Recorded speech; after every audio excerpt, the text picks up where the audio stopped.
I have here my file that I created in Photoshop for Photoshop Elements users so that they can type text which stays within a circle shape.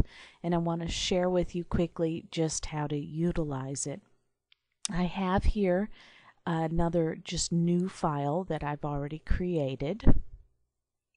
And what I want to do after I open up this shape, just like you do with any elements, is to bring it over into my new file. Now, I'm going to bring it over all 3 layers. If you only want to bring over 1 or 2, whichever ones you're going to utilize, then those would be the ones that you select.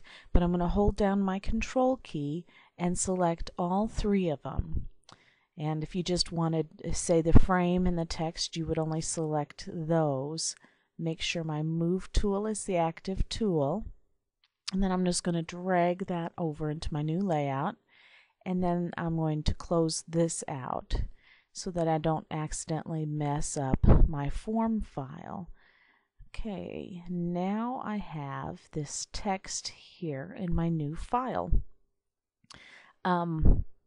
I can show you can work with the matte layer, make it a different color if you want, you know, merge it with a paper, group it with a paper, whatever you want to do with that, or you could not use it at all by just turning it off. Same thing with the frame layer. You can utilize it, turn it off, on. We're going to leave it on now, but let's play with the text.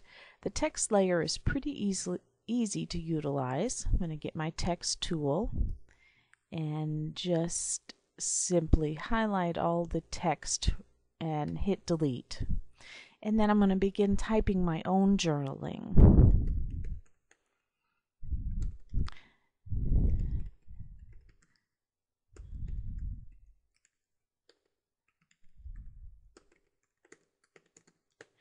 Okay. And just to save time, I'm going to go ahead and just quickly fill this in by some copying and pasting.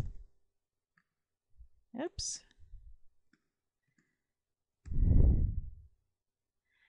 Boy, that didn't look right. I'm not copying and pasting very well. There. Okay, so I filled that up with my journaling.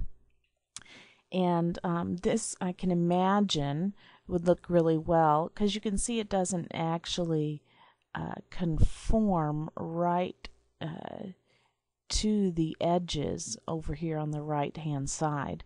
And so I can imagine this would look really good if you cover it, you know, with another photo. We'll just pretend that's a photo layer. And so you can even kind of use this as a background. Just put maybe, instead of journaling, some kind of theme words that fit your photo. But if you wanted to, you could select all of your text and choose to center it, which makes it look a lot better than right-centered. And I would suggest doing that if you're actually going to have the whole circle being shown. Remember, you can also right align it. And then in that case, you might want to put your photo on this side. And take off the frame, and you can see how it looks really cool. I'm going to go ahead and center it. And then what I'm going to do is show you how you can resize this. You can go ahead and do whatever you want with this text. If you want to, you know, change it to a larger size, you know, change the font to something different.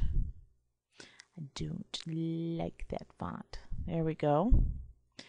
But you can also resize it for smaller spaces, and I'm going to go ahead and resize all 3 of these layers together, holding down my Control key and clicking all 3 of them. and just making it a lot smaller. Let's say I got my photo layer over here. Make it more like a photo size. And I want my text over here really small on my layout. And you can do that. And I'm going to click in here. I'm going to Control A. We'll also select all of it and delete it. And now I can, it also, when you shrink it down, it makes the text size smaller. So you need to go back in and make your text size exactly the way you want it to be. And then you can go ahead and type your journaling again. If you don't like how that word sets at the top all by itself, just add some spacing. I personally like it up there.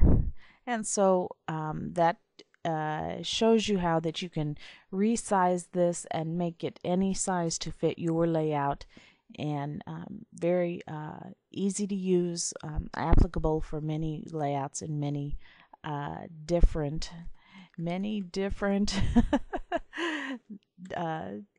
types of layouts. Use your creative minds and be inspired.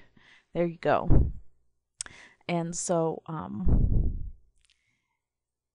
that's how you use this, and I plan on making some others with other shapes, and they're all going to be available for a limited time on my blog, as I do with all freebies, and very limited time, and then permanently in the subscriber area, which is only $5.50 a month. And so watch for more to come out, and have fun with these. Please share with me in the forum what you do with these. Upload the layouts to the gallery, and I look forward to seeing what you can do. Thanks for watching.